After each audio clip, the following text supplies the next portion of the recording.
खबर शामिल करेंगे। एजाज उल हक ने तहरीक इंसाफ में बाकायदा शमूलियत इख्तियार कर ली है। मुस्लिम लीग ज़िया के सरबराह एजाज उल हक ने इमरान खान से मुलाकात में शामिल होने का ऐलान किया है। उनका इस हवाले से क्या कहना था, ये आपको सुनवाते हैं।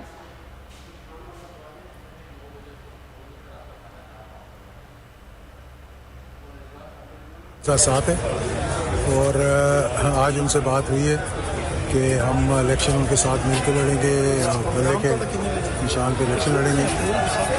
पार्टी हमारी PMLZ जो है कि वो शहीद ज़िया-उल हक के नाम पे वो ज़िंदा रहेगी और मैं ख़ुद बाज़ाब्ता तौर पर खान साहब के साथ हूँ।